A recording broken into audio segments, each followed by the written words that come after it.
citar o que a gente entende por saúde, né? E aqui a coisa é mais ou menos simples. Existe uma visão de saúde que a gente podia chamar que é o velho paradigma, que é uma visão estrita da saúde, que identifica a saúde como uma mera ausência de doenças.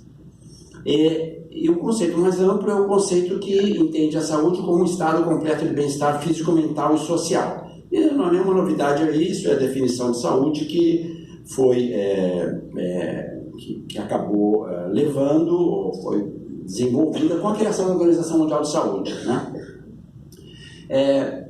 Para definir a alimentação saudável, a gente precisa identificar quais são os componentes da alimentação que influenciam a saúde.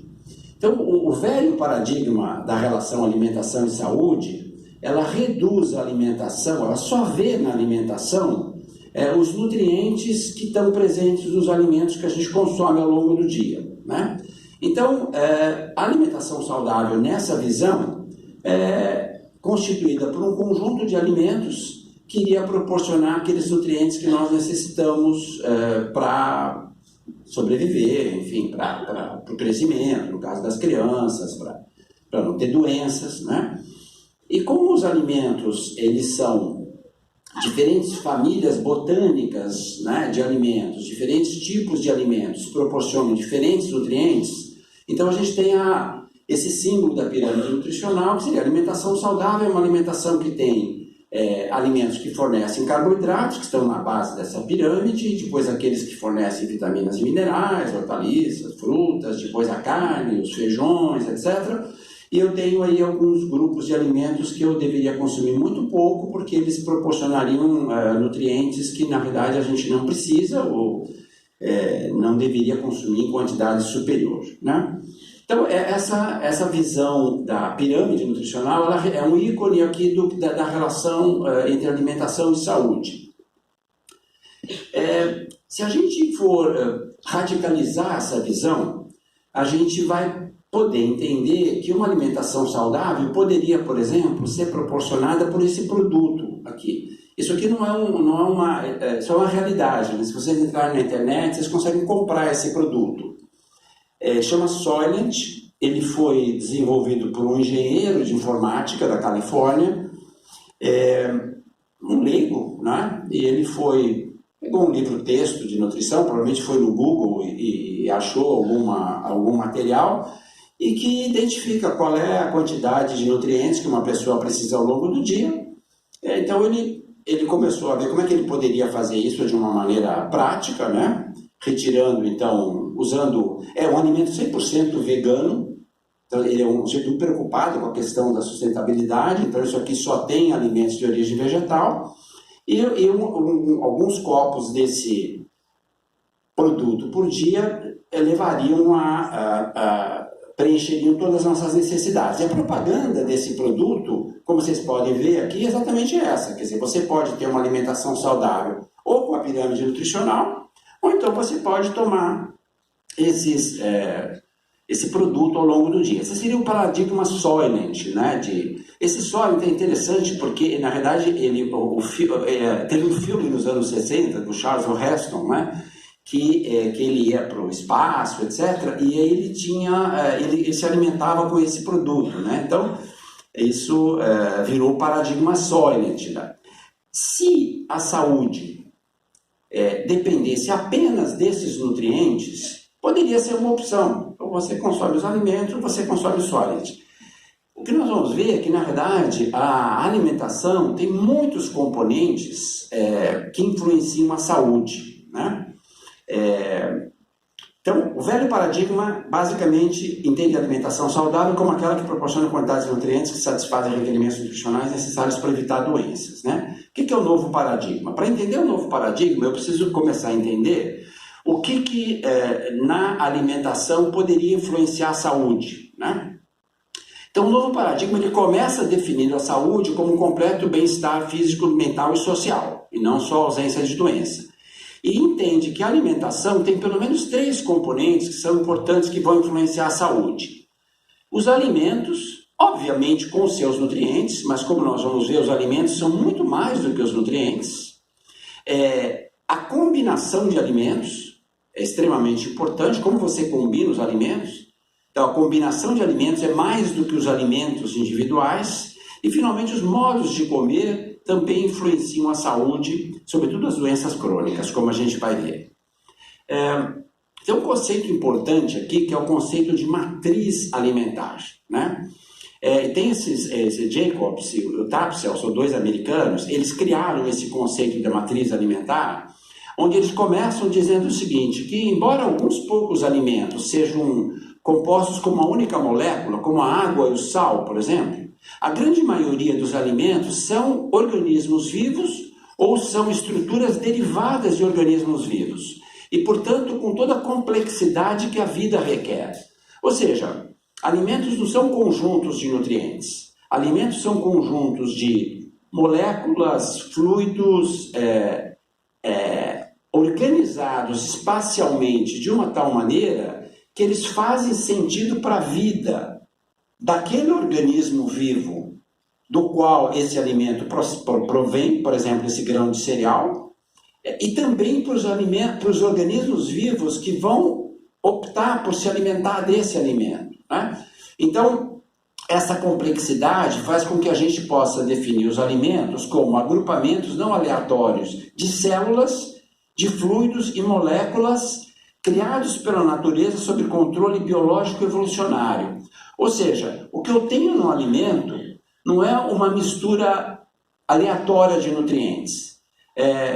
A composição de um alimento, em primeiro lugar, se faz de nutrientes, mas de várias outras compostos que não são nutrientes típicos, né? Tem substâncias com efeitos anti-inflamatórios, você tem substâncias com efeito antioxidante que não atuam como nutrientes, mas que vão ser muito importantes para a saúde.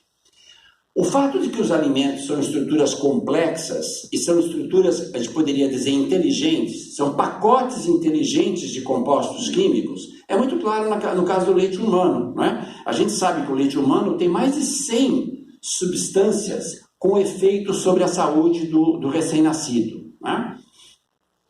E a gente sabe também que para cada alimento natural que a gente tem, a indústria de alimentos tem a capacidade de criar um substituto, né? Então, nesse caso, é muito típico, né? A gente, hoje, felizmente, a ciência caminhou muito, né? Quando eu era pediatra, nos anos 70, a gente não sabia nada dessas coisas, né? Então, na realidade, o pediatra cabia escolher qual a fórmula infantil, qual é o produto, quando é que você troca o mestogênio no primeiro semestre, pelo segundo semestre, né? Pela visão do paradigma antigo, que a gente chama muitas vezes de nutricionismo, né? Que é reduzir a nutrição, que é uma coisa muito complexa, que é como o organismo vivo utiliza os alimentos para sobreviver e para ter saúde, né? Reduz isso a esses nutrientes individuais. Então, o que tem no leite humano? Tem 50% de gordura, ao passo que no leite de vaca tem 30%. O que eu faço? Eu ponho um pouco de óleo de soja e eu aumento isso de 30% para 50%. Tem alguns ácidos graxos que só tem no leite humano, não tem na vaca, porque esses ácidos graxos são necessários, porque o ser humano, o bebê humano, tem um desenvolvimento de sinapses e de necessidade desses ácidos graxos essenciais que o bezerro não tem. Então eu vou e sintetizo isso no laboratório, um ácido graxo parecido, e mimetizo o leite humano numa fórmula infantil. Bom, a gente sabe que isso não funciona, né? A gente sabe que, na verdade, e aí há vários pesquisadores brasileiros com muito mérito nessa área, que mostram que esse leite materno é insubstituível. Não é porque você sintetizou um ácido graxo idêntico àquele que o efeito dele em vivo vai ser o mesmo, né? A novidade aqui do paradigma novo da relação alimentação e saúde é que todos os alimentos naturais são estruturas inteligentes, são pacotes inteligentes de compostos químicos, né? Eu gosto desse exemplo do cereal. O cereal, que é um alimento absolutamente comum em todas as culturas alimentares. Uma das importâncias do cereal, que a gente sabe, é o fornecimento de fibras. A outra é de alguns compostos que são poderosos antioxidantes, como os compostos fenólicos.